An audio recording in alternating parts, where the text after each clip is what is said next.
Bonjour à toutes et à tous. Nous allons parler de Rabbi Nachman de Breslev. Et lors de ce premier épisode, cette première rencontre, je vais aborder quelques points essentiels de sa vie.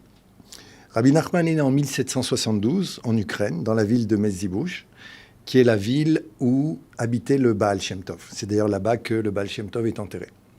Très rapidement, dès l'âge de 5 ans, Rabbi Nachman est investi d'une passion, d'une ferveur spirituelle qui le fait servir Dieu en cachette. Et toutes les nuits, il sort pour prier Dieu.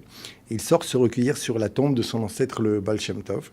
Et pour ne pas qu'on sache qu'il a ce niveau, il sort la nuit et va faire le mikvé dans un fleuve. Et même en hiver, il cassera la glace pour ne pas aller au mikvé habituel, afin qu'on ne dise pas que quel tzaddik ce petit enfant. Et dans la journée, il se comporte comme un enfant tout à fait normal.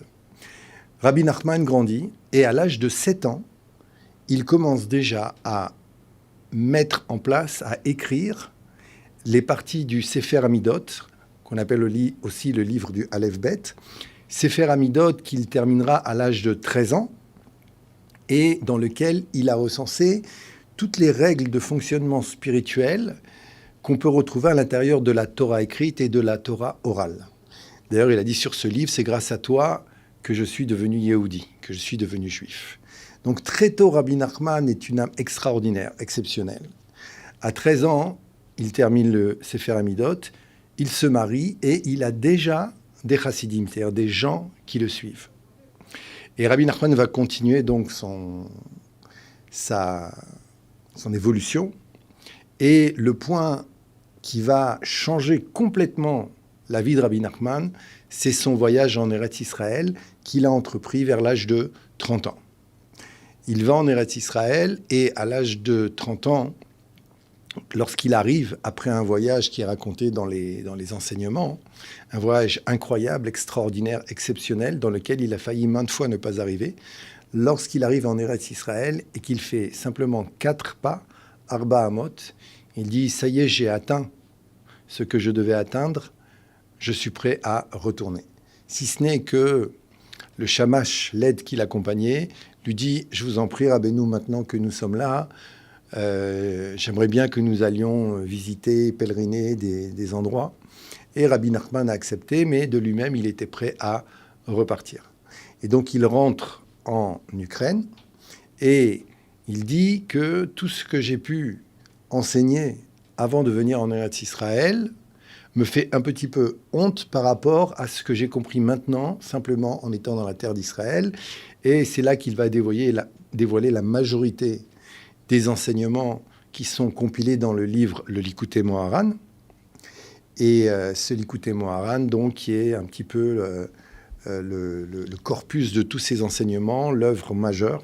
Et pourtant, il terminera avec un 3e livre dans lequel on compilera les histoires qu'il a racontées vers la fin de sa vie, les contes qui sont connus sous les contes de Rabbi Nachman, des contes qui, il nous le dit lui-même, proviennent d'un niveau de Torah qui est supérieur aux 70 facettes de la Torah, qui vient du Echad, de l'unité de la Torah avant qu'elle descende dans ce monde et qu'elle fasse l'objet de conflits et de controverses entre les sages, dans une unité qui ne nous apparaît pas, mais qui pourtant existe, puisque la Torah et Dieu et le peuple d'Israël sont un, comme dit le Zohar. Et donc ces contes sont d'un niveau exceptionnel, et il a terminé, donc, si l'on peut dire, ses enseignements à l'intérieur de ces histoires.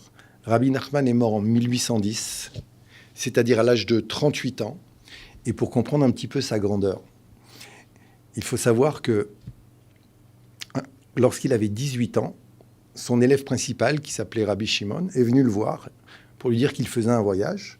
Et Rabbi Nachman lui a dit « Écoute, tu ne vas pas rentrer comme tu crois, ça va te prendre 3 ans avant de rentrer. » Rabbi Shimon ne l'a pas cru, mais effectivement, une fois qu'il est arrivé à son point de destination, il a dû rester 3 ans. Et lorsqu'il est revenu, Rabbi Nachman avait 21 ans, et il lui a dit « Tu sais, tout ce que j'ai atteint jusqu'à l'âge de 18 ans, eh bien, de 18 à 21 ans, je l'ai doublé. J'ai atteint la même chose. » Donc, on se rappelle que depuis l'âge de 5 ans déjà, Rabbi Nachman sert Dieu. À l'âge de 7 ans, il a une connaissance exhaustive de la Torah écrite et de la Torah orale.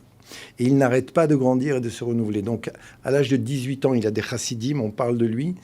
Il a même un admour qui s'est attaché à lui, qui avait 70 ans, qui était chef de 85 villes en Ukraine, et qui, lorsqu'il entend Rabbi Nachman, dit « Je m'attache à ce tzaddik ». Et donc, il lui dit, de 18 à 21 ans, j'ai doublé de niveau. Par la suite, Rabbi Nachman dira à ses élèves que tous les mois, il double de niveau. C'est-à-dire le niveau qu'il a acquis jusqu'à aujourd'hui, en un mois, il le double. Puis par la suite, il leur dira que chaque jour, il double de niveau.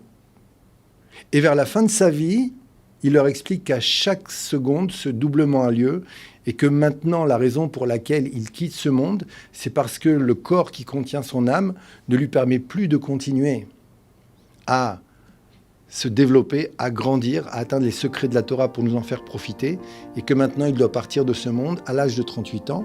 Cette petite histoire pour vous raconter que Rabbi Nachman est un géant extraordinaire, et on le voit aujourd'hui, on voit l'influence, l'impact qu'il a sur toutes les couches de la société israélienne, du plus religieux au moins religieux, peu importe, Rabbi Nachman sait parler à tout le monde, et c'est la raison pour laquelle on l'appelle un tzaddik de la génération, le tzaddik de la génération.